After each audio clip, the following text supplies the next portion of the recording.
Okay. All right. Well, thanks for joining on a evening where y'all could have done a lot of other things, including binging something fun, I'm sure.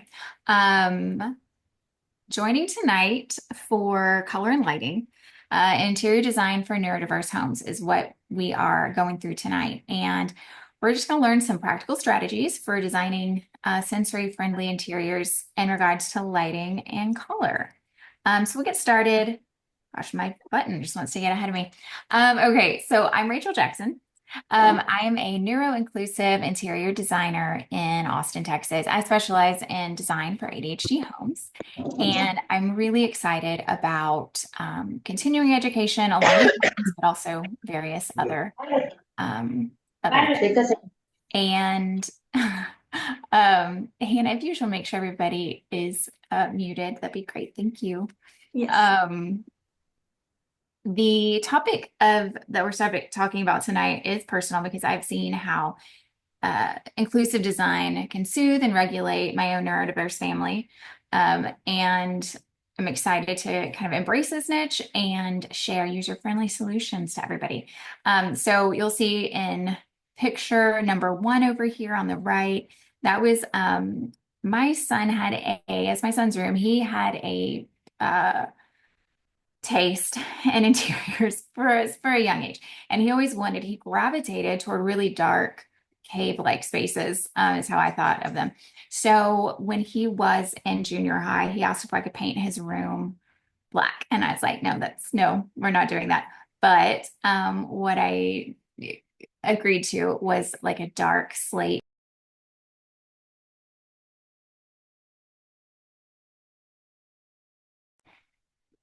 How long was I muted for, Hannah? It's fine. Okay, you're muted, so that's fine. Anyway, It was only like 2 seconds. okay. So we ended up doing kind of compromising and did his ceiling and two walls and this dark color that he wanted. And it went so well, honestly, that I was like, okay. And then color drenching really started taking hold. And I thought, okay, the room that you see in pictures two and three, that is our guest room. And it ended up turning out really well. It's a very dark green, not quite black, but still, these places that we're drawn to when we need like a soothing place to go can look different for everybody. For him and me, to some degree, although I like a bit of variety, he loves dark, cozy spaces. So we're just going to look through and see some other things that the neurofestive community tends to like. So, okay, what is neuro-inclusive design and why is it important? So neurodiversity is an umbrella term and it describes conditions that cause people to process information differently than neurotypical peers. So that includes things like autism, learning disabilities, anxiety, Down syndrome, bipolar, things like that. And what comes with those things are these sensory differences, these sensitivities. And that includes difficulty with focusing or staying still, atypical responses to sensory input, social communications differences, heightened anxiety. And when you're either oversensitive or undersensitive to sensory stimulus, it's really going to impact the place that you live. So, we're going to work through, or we're just going to explore some of the most like well-studied and impactful tools for the sensory challenged community. This is kind of like a beginner's toolkit. You'll leave with things, some will work, some won't work for you, but it just kind of gives you an array of things to use. So starting off, the GA Architects of London is a firm that they specialize in the built environments for the autistic community. Their research and client interaction data shows preferences around things like color. So muted single colors to the ceiling with limited contrast, that's really what they have found to be the most attractive to their clients. And then you'll see on the left-hand side, right here, where you see saturated versus muted colors and those little like kind of flower arrays on the bottom left-hand side. So what's interesting is the colors in both sets of little circles are the same, just one has had gray added to it. And so when we talk about bright colors, saturated colors versus muted colors, that's what we're talking about. We're talking about the level of essentially black that's added to colors. And we see that more muted tones work or people tend to be drawn to them. So what does that not mean? In this picture on the left-hand side, you're going to see lots of contrast. So black and white, which can be used very well, but right here is just, it's overused. You see a lot of hard surfaces, straight lines, cluttered decor and knickknacks to an extent, but it's just all very like hard and lots of contrast. Also, on the right-hand side, you'll see the overuse of the red color palette and a lot of pattern. So both of those would potentially be very stimulating and overwhelming to people with sensitivities. Contrast doesn't mean that you can't do darker or lighter though. So here's an example of how we have low contrast light, low contrast midtones, and low contrast dark. So in that, we'll be able to kind of navigate different styles, which is, a really great thing because everybody has their own sense of style. And just because you're sensitive doesn't mean that, you have just one preference for style. Okay, research shows that these color choices do have a profound impact on sensory processing. And throughout this presentation, which I'm going to send everybody a copy of it when we're done, are sources. So at the bottom, you'll see some studies where a lot of these claims can be backed up.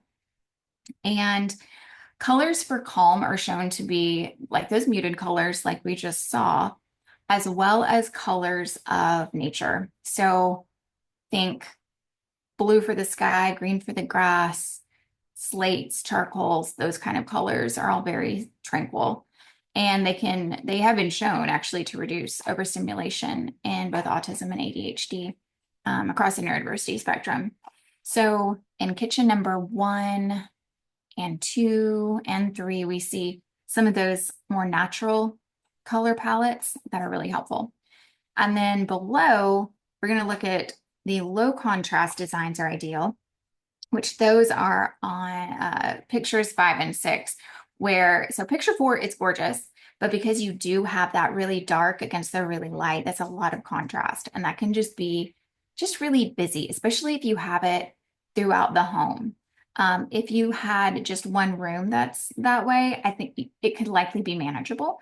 But if every room has that high contrast, that's when it starts getting just kind of overwhelming. So you aren't tied, obviously, to a light or a dark kitchen. Low contrast kitchens can be dark, as in picture 5, or light, as in picture 6, and a variety of in between. And okay, again, GA Architects of London, they and that full presentation is linked there too if you want to look at it later, but it shows preferences around pattern too. So you'll see on the picture on the left side where you've got minimal pattern and little contrast. It's just overall a fairly soothing palette as opposed to the Veronica Hamlet design on the right side. That is super fun, but a little busy, to say the least. GA Architects also has research around the furnishings, and keeping them soft and plain is ideal. They, on the left-hand side, you'll see a fairly minimal room, and that's great, but it doesn't have to be that sparse. The picture on the right side is also very soft, very cushiony. You see a lot of soft corners, especially with the curve in the sofa, the curve in the ottoman on the bottom left of that picture. and a lot of natural light, greenery, that kind of thing, that all tends to be very, very soothing. So keeping the furnishing soft and plain, unlike these guys. Okay. Hard and cold surfaces everywhere in that left picture. You see just lots of wood, lots of metal, lots of tile. Everything's real hard. Nothing is soft. All the corners are hard. You do see a nice curve in the chairs, but that's about it.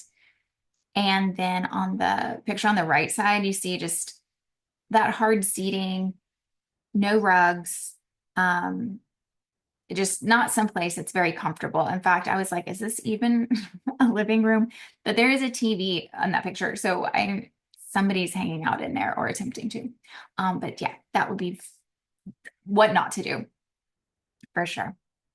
Um, and something else that to keep in mind, while it doesn't necessarily have to do with color, is when you are furnishing, using paints, foam for inserts for upholstery, that kind of thing.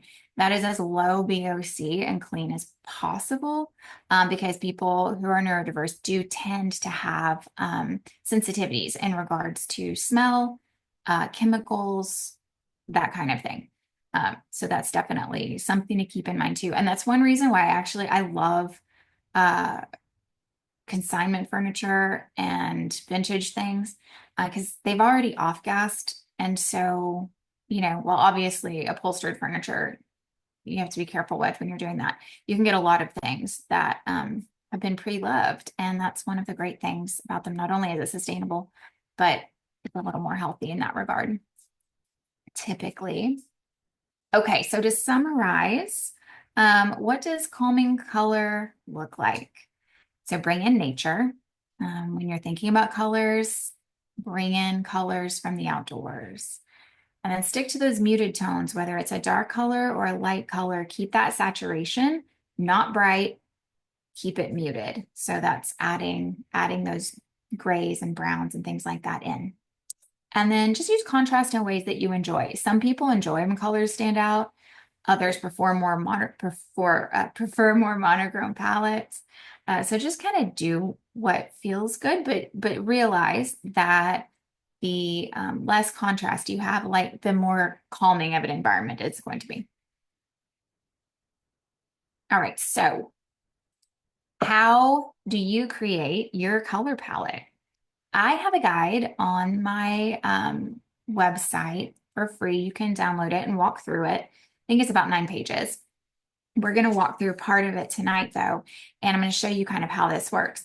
So basically, you're going to start with going to Pinterest or House, someplace that you like to organize inspiration photos. And what you do is you find your favorite. So you'll start in a photo album and you'll collect like a minimum 20 to 40 favorite photos of spaces you like. And once you get your album, you're going to view that board at a full screen and then ask some questions. What textures and colors stand out to you? Do you see bright and airy, dark and moody, clean and modern? Is it like minimal, or do you like lots of textures and piles of things? So you're going to really look through that lens. And also, what we're doing first is figuring out your ideal style, because that end result that we're going toward is going to help you create a roadmap for the style and color palette that you like the most. So that's where we're headed with this.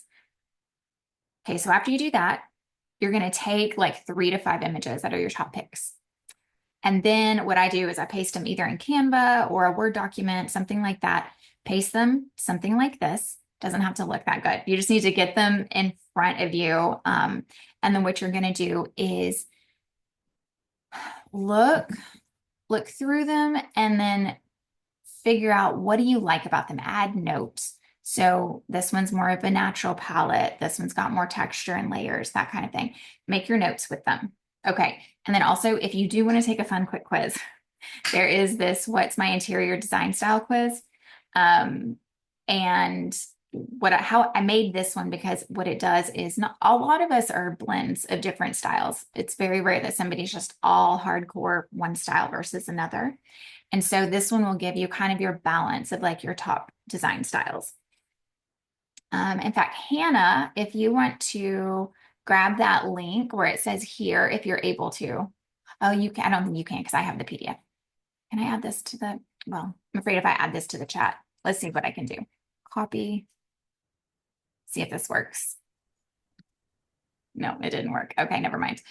Not gonna get too crazy here with Zoom. I'm barely making If you send it. me the link, I can add it to the chat. I can't. Yeah, it's not, I'm unable to do that right now. Okay. But yes, thank you. Okay. So next, where we're going, just know that the design quiz is out there if you want it. And once you get this presentation emailed to you, the link will be in that. Okay. So next, now that you've gotten a Word document with your favorite styles narrowed down on them, all right, what we're going to talk about is it's a color theory that kind of helps break down the different colors into proportions that just naturally work. Rule of three, the rule of thirds, the golden ratio, that kind of thing. It's kind of like this for color. Okay, so you have your 60. It's called the 60-30-10 rule. And the 60 defines your foundation colors. So that's the colors, that are most dominant in your room. So for example, in these photos, there's a lot of like creamy and warm neutrals used with roughly equal frequency on pieces like large and small. Then the secondary color is a 30. That's about 30% of your color palette, and it's supporting your foundation color. It's different enough to be its own focus though. So you'll see about 30% of the colors over here, again, land on that warmer side of the color spectrum. And your accent color, 10% of your palette, these colors really inject either contrast, playfulness, texture even into a room. And it can continue or initiate a design thread that you're using throughout your home already. So if you have a color that kind of appears in various rooms throughout your home, that's kind of a design thread that you're creating. So if you want to achieve a subtle monochrome look also, you can achieve that by using visual or physical texture for that 10%. So think like slubby rugs, throws, linen, washed velvet, anything with texture and interest like that, you can use instead of using an accent color. It can be an accent texture or a variety of textures, which is kind of fun. Getting ahead of myself again, guys. Okay, so now that you have you've gone through the 60-30-10, then you will go back to those inspiration photos. So back to the style photos. And here's why that's important to use those style photos is because you've already figured out what styles you like. And inherently, what's also going to happen as you're doing that is you're going to naturally be drawn to certain color palettes. Even if it is a variety of them, like I show here below. But what's interesting is they're all fairly similar colors, just used in different proportions. Okay, so you'll take your top inspiration photos and then you'll work through their individual 60-30-10s by identifying the dominant colors in those. So for instance, on this top left picture, you see 60% of it is cream with the wall, upholstered furniture, and then the wash over the brick.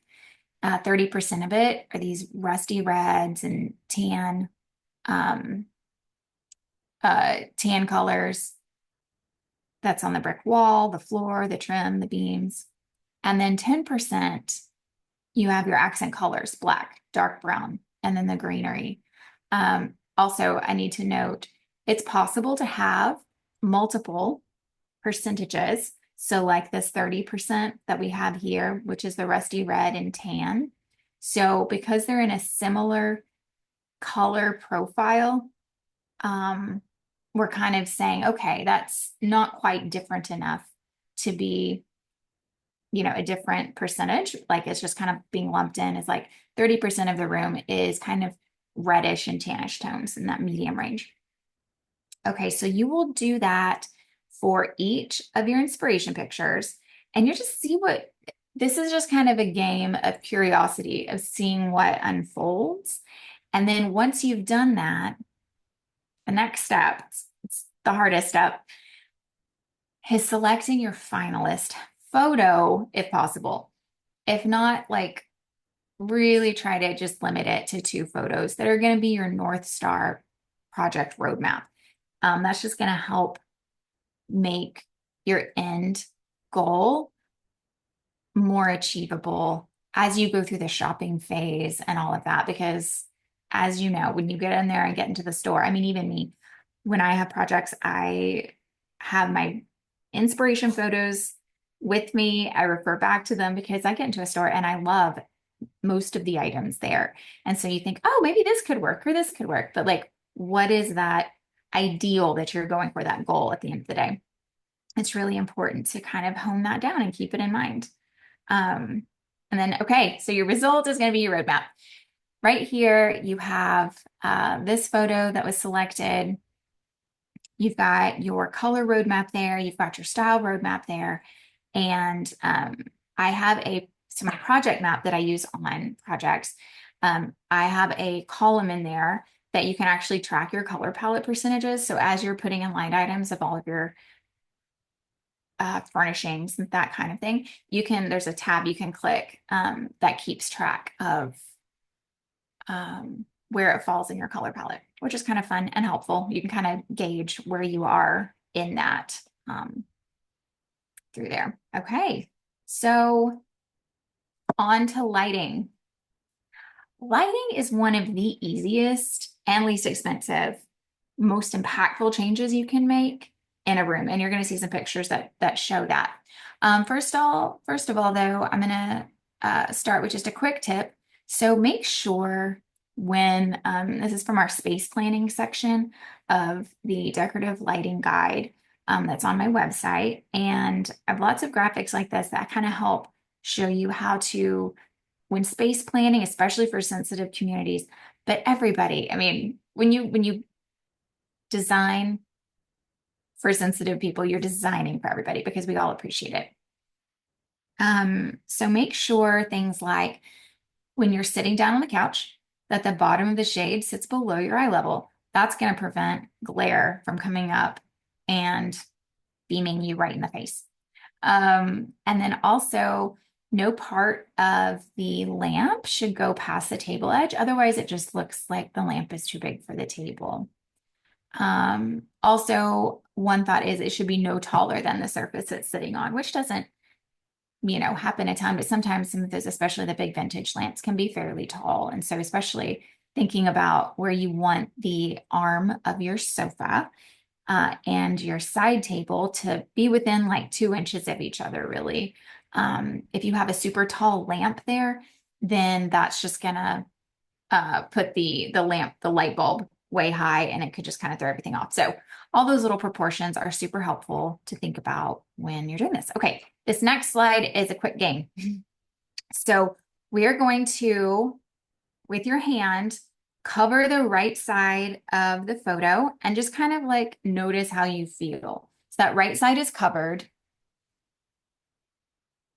And then now move it over to the left side. So move your hand to the left side. Do you notice anything? And it's be interesting if you want to put it in the chat, if anybody has any comments to put in the chat on this.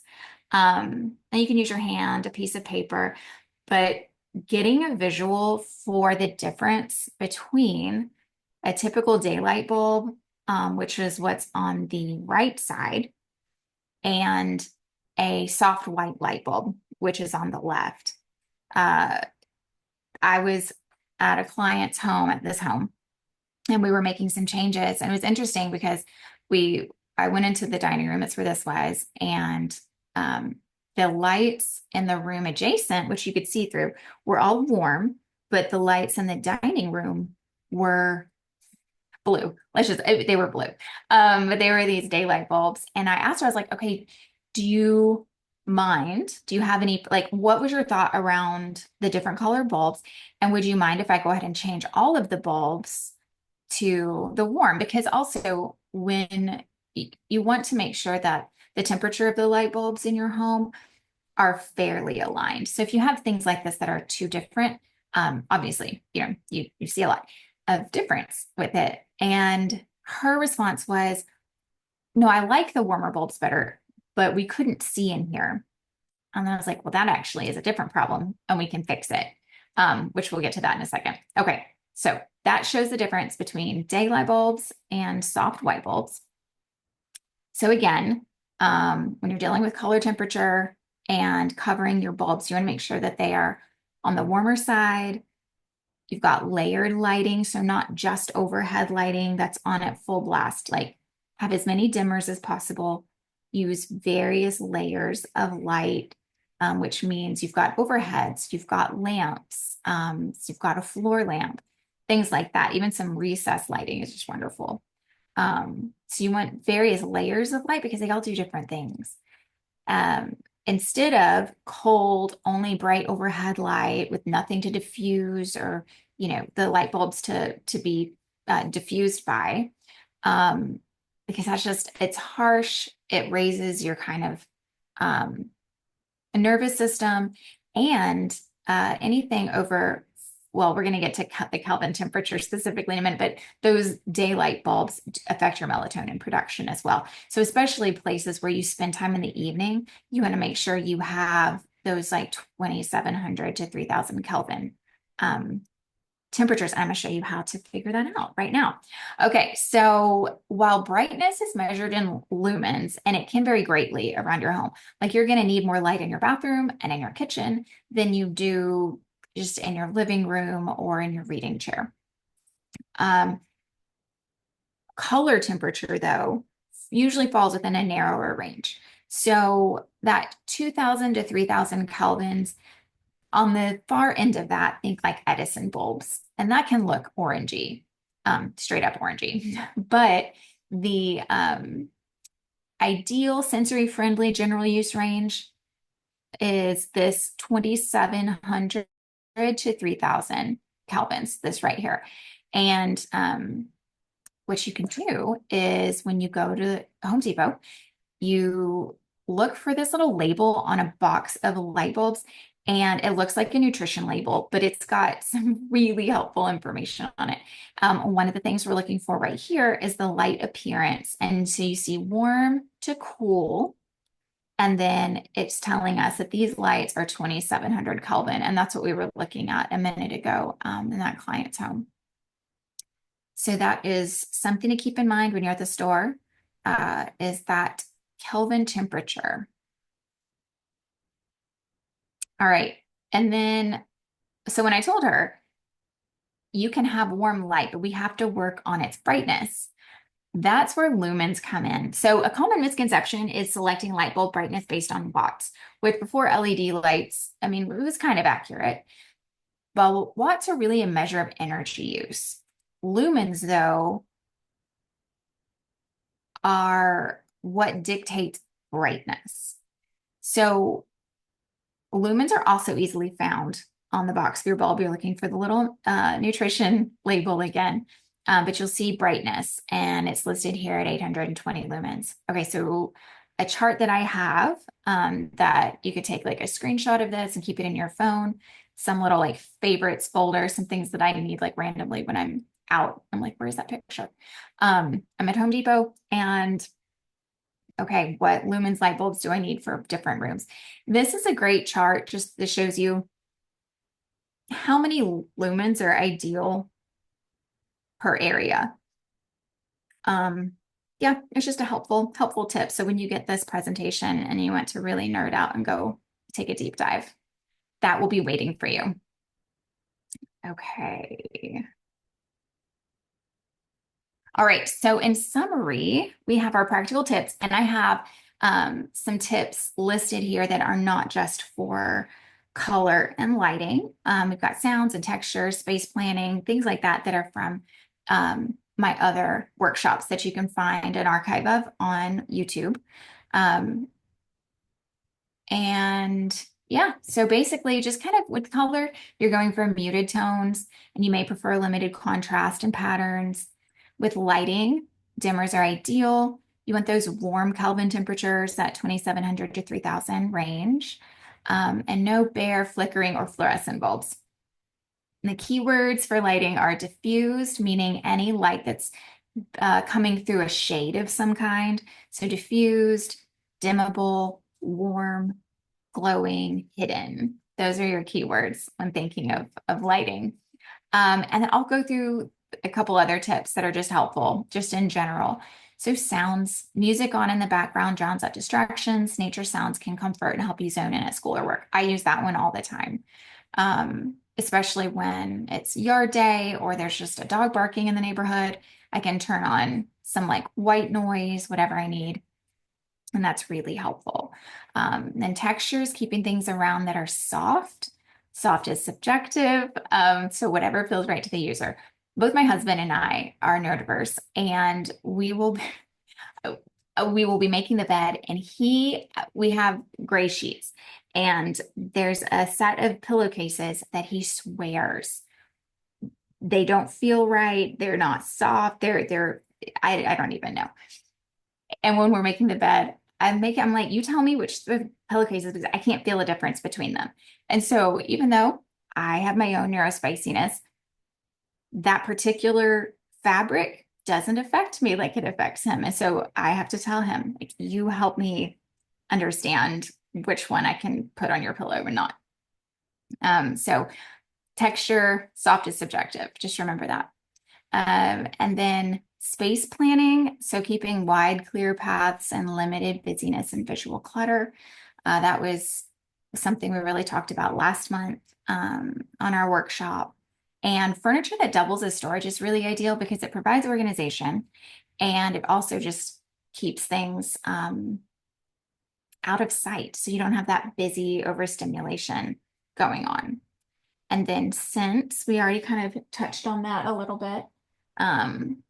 But avoiding chemical or artificial fragrances, especially stronger ones, just they can cause headaches and just irritation.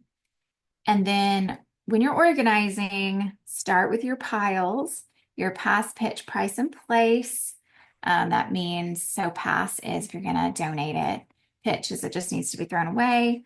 Price is you're going to resell it, and then place is you need to find a home for it. So once you've done your piles and you've eliminated a lot of what can leave, that's when you can really get on top of your organization. And also on that note, when you are organizing, finding someone who isn't as emotionally attached to your items as you are is a big help.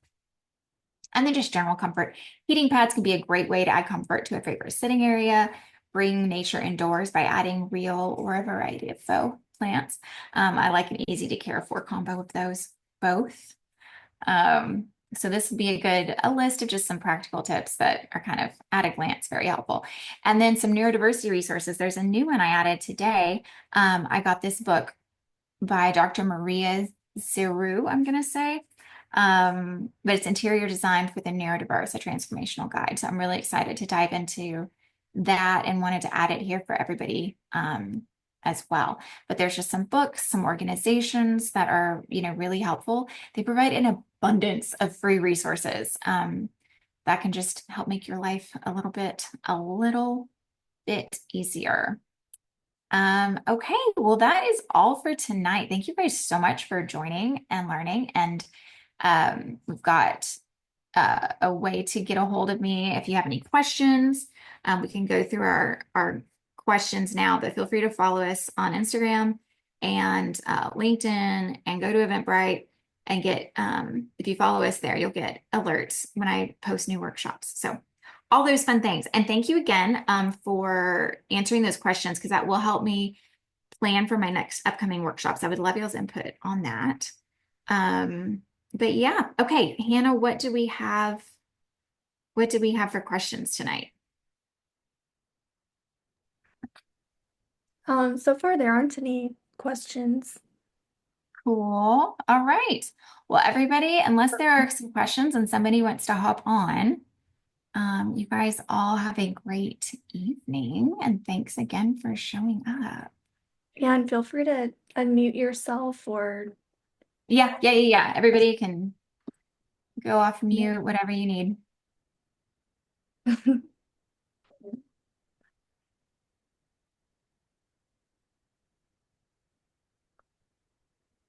All all right. right. Well, you guys have a great evening. And again, thanks a bunch for joining us tonight. It was great being with you guys.